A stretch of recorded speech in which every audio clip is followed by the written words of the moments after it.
साथ के साथ क्वेश्चन को लिखते चलें और सॉल्व भी करते चलें। पहला क्वेश्चन कहता है the number of polynomials having as -2 and -5 is, यानी का नंबर ऑफ पॉलिनोमियल्स कितने होंगे जिसके जीरोस -2 है एंड -5 है। तो नंबर 1, तो नंबर ऑफ पॉलिनोमियल्स पूछा है ना, तो नंबर 1 जिसमें से जीरोस, तो पॉलिनोमियल्स के जीरोस एक अल्फ़ा होता है एक बीटा होता है, तो किसी को अल्फ़ा मान लो तो कितना कितना दिया है जीरोस -2 दिया है और एक दिया है कितना बीटा इक्वल टू हो गया 5। तो अल्फ़ा इक्वल टू -2 और beta equal to alpha equal to -2 और बीटा इक्वल टू 5।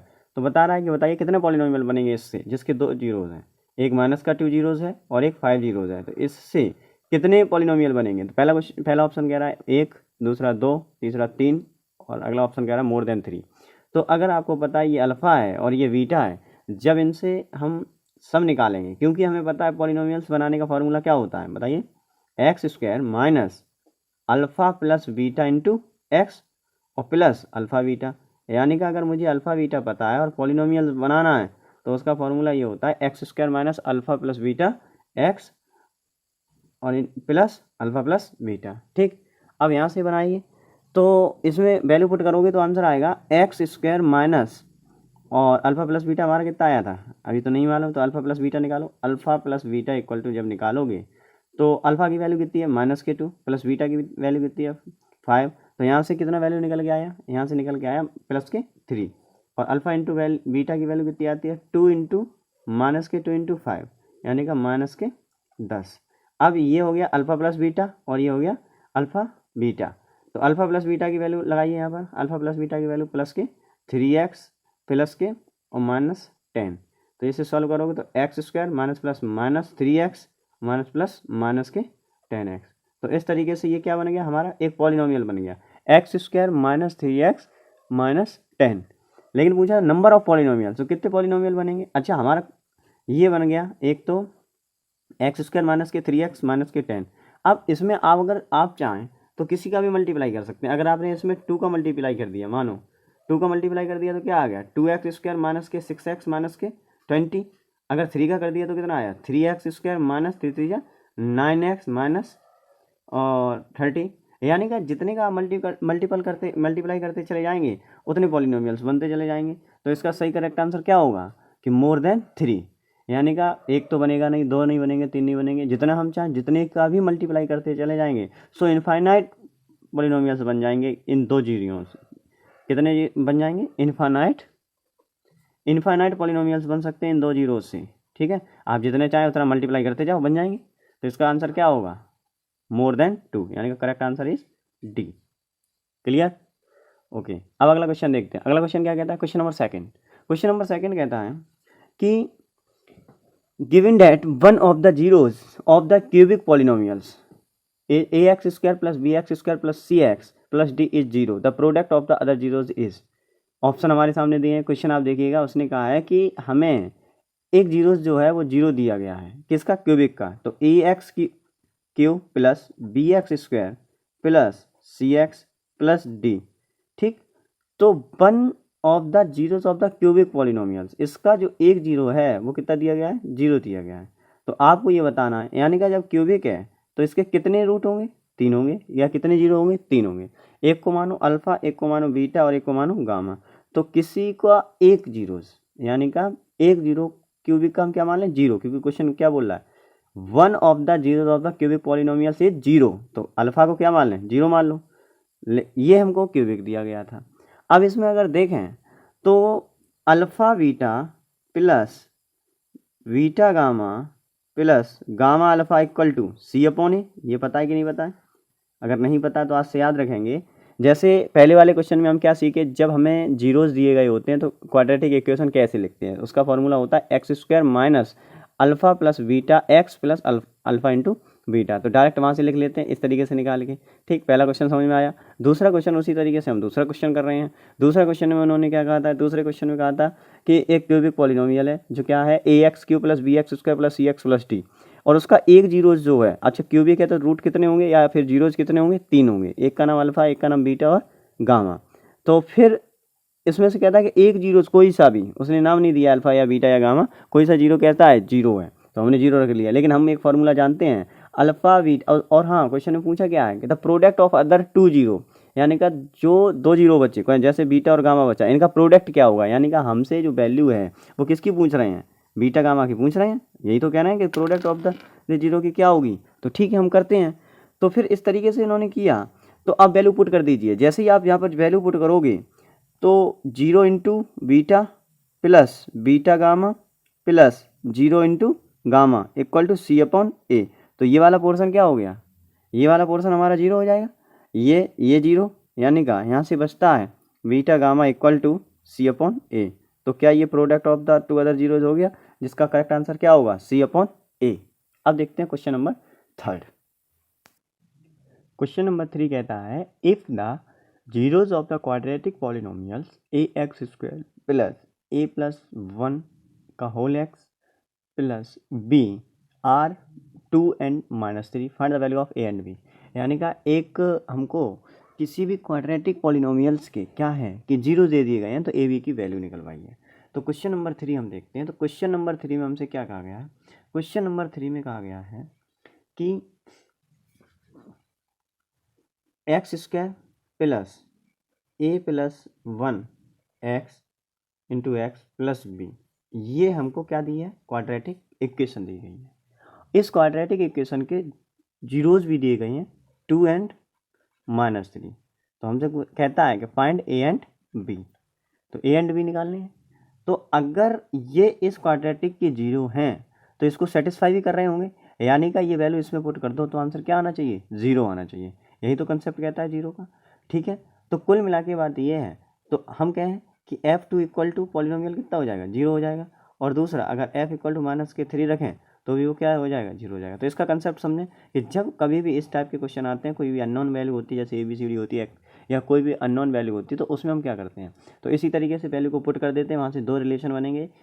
कैसे, तो यहाँ पर हम पुट करेंगे f x equal to x square plus a plus one into x plus B.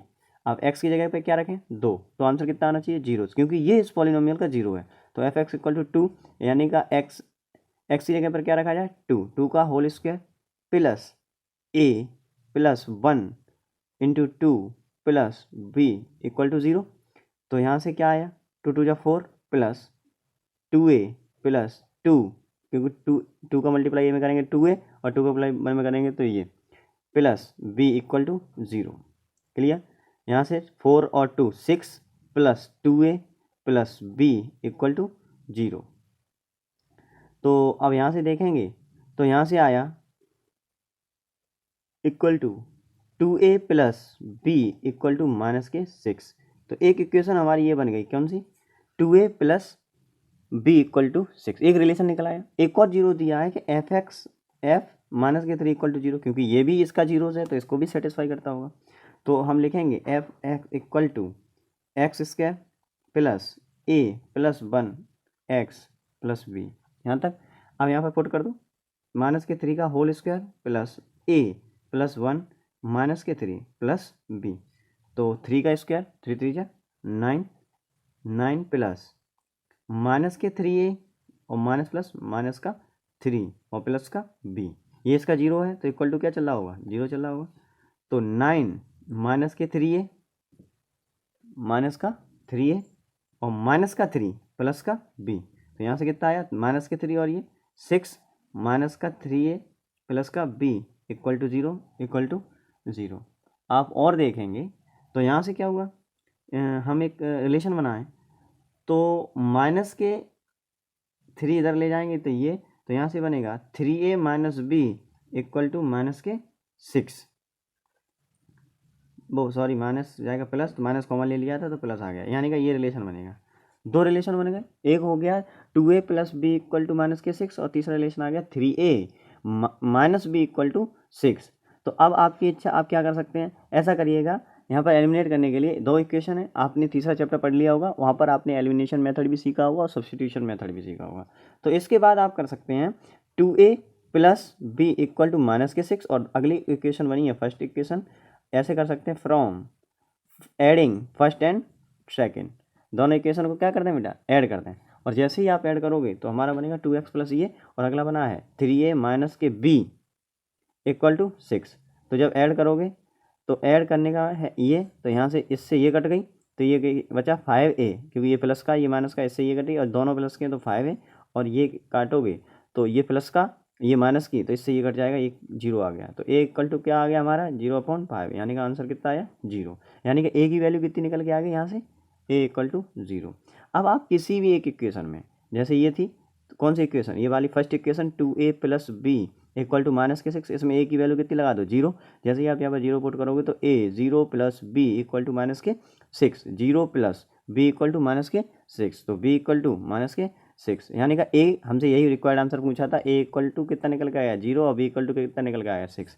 तो हमसे क्वेश्चन में क्या पूछा था, क्वेश्चन का कंसेप्ट समझें। एक पॉलिनोमियल दिया था जिसके 0 दिए थे और हमसे वेरिएबल जो कांस्टेंट वैल्यू यानी कि ये वैल्यू थी a और b, उसकी वैल्यू पूछी थी। तो हमने इसमें ये कंसेप्ट लगाया कि अगर ये इसका 0 है तो इस क्वाड्रेटिक में इस वैल्यू को पुट कर दो, आंसर 0 आना चाहिए। तो जैसे हमने इसमें 2 पुट किया इक्वल टू 0 लगा के, तो एक इक्वेशन बनी जिसका नाम था 2a plus b equal to minus के 6, और फिर 0 दूसरा भी था माइनस के 3, इसमें पुट किया, तो जब इसमें पुट किया तो ये इक्वेशन बनी, दोनों इक्वेशन को ऐड कर दिया, ऐड किया तो हमारे आंसर आ गए, और यही इसके करेक्ट आंसर होंगे। आप लोग अच्छे से खुद करिएगा। ये क्वेश्चन नंबर 3 था। अब देखते हैं अगला question, question number 4। If 1 root of 5x square plus 3x plus k equal to 0 is the reciprocal of other root then the value of k, यानी का एक क्वाड्रेटिक इक्वेशन हमको दी रखी है जिसका है क्वेश्चन नंबर 4। क्वेश्चन नंबर 4 में हम लिखेंगे 5x square plus 13x plus k equal to 0, ठीक। और कहता है उसका जो एक 0 है वो बराबर है किसके, रेसिप्रोकल। रेसिप्रोकल का मतलब होता है उसके उल्टा, उल्टा का मतलब रेसिप्रोकल मतलब उल्टा। जैसे अब ये क्वाड्रेटिक इक्वेशन है तो इसके जीरोस क्या होंगे, इसका एक 0 होगा अल्फ़ा और एक 0 होगा बीटा, तो एक 0 दूसरे का उल्टा है, यानी कि अल्फ़ा तो हमारा अल्फ़ा ही हो गया, तो बीटा क्या है कि पहले वाले 0 है उसका रेसिप्रोकल है, यानी कि 1/अल्फ़ा। तो हम जानते हैं alpha into beta equal to क्या होता है c/a। तो अल्फ़ा और बीटा की वैल्यू कितनी होगी, रेसिप्रोकल है उसके, तो 1/अल्फ़ा इक्वल टू c/a।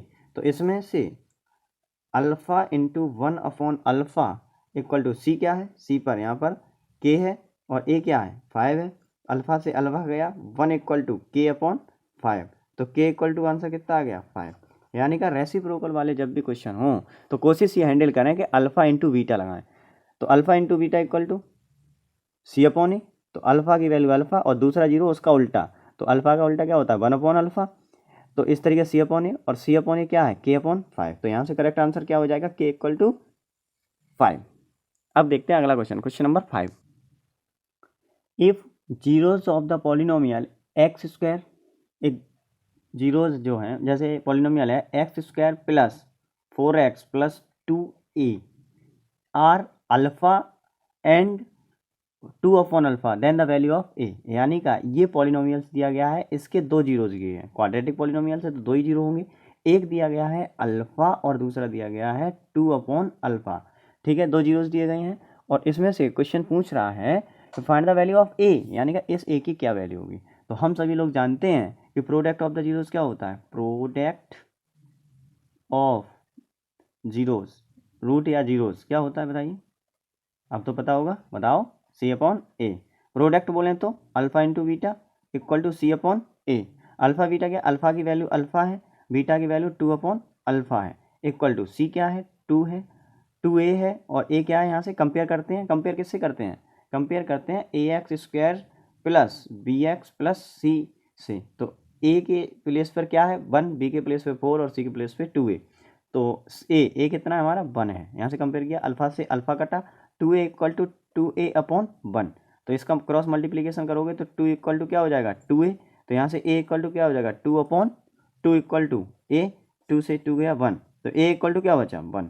तो हमसे यही वैल्यू पूछी थी कि find the value of a, तो a का आंसर क्या आ जाएगा 1। अब देखते हैं क्वेश्चन नंबर 6।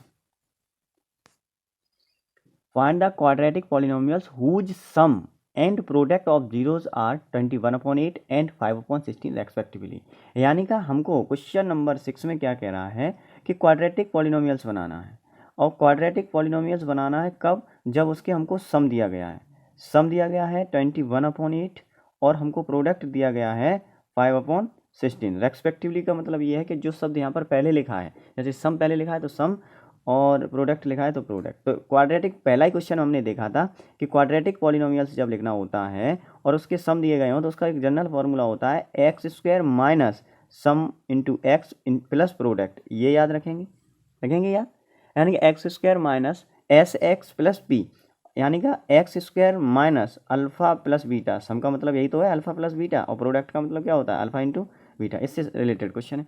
तो अब वैल्यू पुट कर दीजिए डायरेक्ट इसमें, क्योंकि हमें फॉर्मूला तो याद ही है x² minus alpha plus beta x plus beta. तो जब आप यहाँ से वैल्यू पुट करोगे तो यहाँ पर क्या आएगा बताइए, x² minus alpha plus beta, यानी कि सम कितना दिया है 21/8, 21/8 दिया है कि नहीं दिया है, प्लस अल्फ़ा और बीटा कितना दिया है, अल्फ़ा इंटू बीटा दिया है 5/16। जब यहाँ से इसे लिखेंगे इतना ही छोड़ के नहीं आएंगे, जब इसका एलसीएम लोगे तो कितना आएगा 16 आएगा। तो 16 यहाँ पर क्या है अपॉन 1, 16 का इसमें 1 में करोगे तो यहाँ पर आएगा 16x² प्लस माइनस 8 दूनी मतलब कि 8 2 जा 16, तो 21 2 जा कितना होता है 42, तो माइनस के 42 और x माइनस के 42 x प्लस 5 ये आया।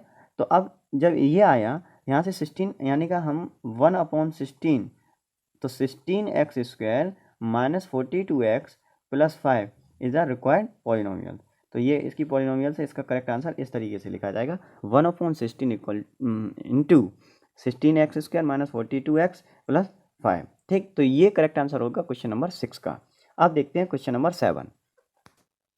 क्वेश्चन नंबर 8, क्वेश्चन नंबर 8 कहता है कि if m and n are the zeros of the polynomials 3x² plus 11x minus 4, यानी कि ये पॉलिनोमियल्स दिया गया है, इसके जो जीरोज़ हैं वो इस बार क्या हैं m है और n है। तो हमको वैल्यू करनी है find the value of m/n plus n/m, इसकी वैल्यू निकालनी है। अब इस पॉलिनोमियल्स के ये जीरोज़ हैं, तो इसका एक तरीका तो ये है कि स्प्लिट मेथड से इसके जीरोज़ निकालें, उनको ऐड कर दें, m जो निकल के आए अपॉन में n जो निकल के आए n आए अपॉन n करके कर दें, डायरेक्ट आंसर आ जाएगा। दूसरा तरीका जब हमने सीखा ही है, कौन सा तरीका है दूसरा वाला, जैसे अल्फ़ा प्लस बीटा, यानी कि अल्फ़ा की जगह क्या है n है और b, तो product of the sum of the पहले लिखे हैं sum of the zeros, sum of the zeros करेंगे तो यहाँ से सम होगा m plus m equal to क्या होता है माइनस के b अपॉन ए। ठीक, तो सम करिएगा तो माइनस के b अपॉन ए, b क्या है माइनस के 11/a, यानी का हमारा m plus n equal to minus के 11/3 आ गया। इसको यहाँ लिख लेंगे। अगला लिखेंगे हम क्या, अल्फ़ा मतलब कि alpha into beta equal to c upon a, यानी का m into n equal to c upon a. तो हमारा c कितना है माइनस के 4, a कितना है 3, तो यहाँ से हमारा m into n equal to निकल के आ गया माइनस के 4/3। क्लियर। अब हमसे वैल्यू किसकी पूछी थी m/n प्लस n/m। जब आप यहाँ से ये करोगे तो इसकी वैल्यू देखो बेटा क्या हुआ, इसका एलसीएम लोगे तो कितना आएगा, m और n का एलसीएम कितना आता है मल्टीप्लाई m और n, इसका मल्टीप्लाई इसमें करोगे तो हो जाएगा, यहाँ से होगा m² प्लस n², यानी क्या हमको इसकी वैल्यू निकालनी है। ये किसके इक्वल चल रहा है, ये चल रहा है m/n प्लस n/m के। अब बताइए हमें इसकी वैल्यू कैसे पता चलेगी, क्योंकि मुझे तो केवल m प्लस n की वैल्यू पता है और m इंटू n की वैल्यू पता है। तो इसके लिए अगर आप ध्यान से देखें तो ये क्या लिखा है, ये लिखा है थोड़ा सा इधर देखें, ये लिखा है m प्लस n इक्वल इसका whole square equal to m² plus n² plus 2mn, यानी का वही तो फॉर्मूला लग गया a प्लस बी का whole square equal to a² plus b² plus 2ab। ठीक, तो हमें इसकी ये चीज़ पता है, तो इसकी वैल्यू कितनी निकल के आएगी, ये वाला टर्म उधर ले जाओ तो इधर हो जाएगा m प्लस n का होल स्क्वायर, ये अपॉन नहीं है, ये अपॉन नहीं है, तो यहाँ से हो जाएगा m² plus n² equal to, ये वाला पोर्शन इधर आएगा तो m प्लस n का होल स्क्वायर माइनस 2mn, ये आ गया। अब ये वैल्यू किसकी निकल के आई m प्लस n की, ये वैल्यू इसमें पुट कर दो, तो जैसे ये वैल्यू इसमें पुट करोगे तो यहाँ से आएगा m प्लस n का whole square minus 2mn upon mn, तो यहाँ पर m प्लस n की वैल्यू पुट करो अपॉन 2mn, यही लिख गया। यानी का a² प्लस b² की जगह हम लिख सकते हैं a प्लस बी का होल स्क्वायर माइनस 2ab, यानी का m square plus n square की जगह लिख सकते हैं एम प्लस एन का whole square minus 2mn upon mn। ठीक, तो अब यहाँ पर mn की वैल्यू कितनी है, एम प्लस एन की वैल्यू कितनी है -11/3, और इसका क्या कर दिया जाए, होल स्क्वायर कर दिया जाए। फिर -2 इंटू मल्टीप्लाई इसका कितना है -4/3, कर लिया यहाँ तक -4/3, यानी का m प्लस एन की वैल्यू जो दी थी उसका स्क्वायर कर दिया माइनस ये कर दिया अपॉन, अब अपॉन में क्या है nm कितना है हमारा, nm है हमारा -4/3। अब आप इसको सॉल्व करिएगा, जब आप इसको सॉल्व करोगे तो इधर 11 का स्क्वायर यानी का और माइनस माइनस प्लस 121/9 प्लस 4 2 जा 8/3 इक्वल टू नहीं अपॉन -4/3। इसको जब आप सॉल्व करोगे तो इधर से ये 3 9 और 121 प्लस 24/-12 ये आएगा। और जब आप इसे आगे और सॉल्व करोगे तो आंसर आएगा -145। आप कैलकुलेशन खुद करें, अगर कहीं भी आपको दिक्कत आती है बार बार समझें इस चीज़ को, तो ये इसका आंसर आएगा -145 -12। ठीक है, तो इस तरीके के क्वेश्चनों को हैंडल किया जाता है। ये था हमारा क्वेश्चन नंबर 8। क्लियर। एक होमवर्क क्वेश्चन और लिखेंगे हम क्वेश्चन नंबर 9 होमवर्क में। क्वेश्चन नंबर 9 कहता है find the condition that zeros of the polynomial px equal to ax² plus bx plus c are reciprocal of each other. यानी का हमको ये क्वेश्चन आपको दिख रहा होगा, कमेंट बॉक्स में इसका आंसर लिखना है। ठीक है, आप क्वेश्चन दोबारा से आराम से समझ लीजिए। Find the condition that zeros of the polynomial px equal to ax² plus bx plus c are reciprocal of each other. ठीक, इसका आंसर अगर आपको आता है तो कमेंट बॉक्स में ज़रूर लिखें, नहीं आता है तो हम आते ही नेक्स्ट वीडियो में इसका सॉल्यूशन करेंगे। क्वेश्चन नंबर 10 भी होमवर्क में डालेंगे। क्वेश्चन नंबर 10 कहता है find the value of k if -1 is a zeros of the polynomials px equal to kx² minus 4x plus k। ठीक, यानी का क्वेश्चन आप ध्यान से पढ़ें। Find the value of k if -1 is a zeros of the polynomials px equal to kx² minus 4x plus k। तो इसका जो भी आंसर आता है कमेंट बॉक्स में आप लोग ज़रूर लिखें और इसको साथ के साथ कॉपी पे नोट करते चलें, बढ़िया से पढ़ते चलें। हमें जो ज़रूरत पड़ेगी, जितने भी आपको ज़रूरत हो आप हमें को कमेंट बॉक्स में बताएं, उसकी हम वीडियो लेके आएंगे। अभी आपने अपनी रिक्वायर्ड बताई थी कि चैप्टर वाइज मैथ का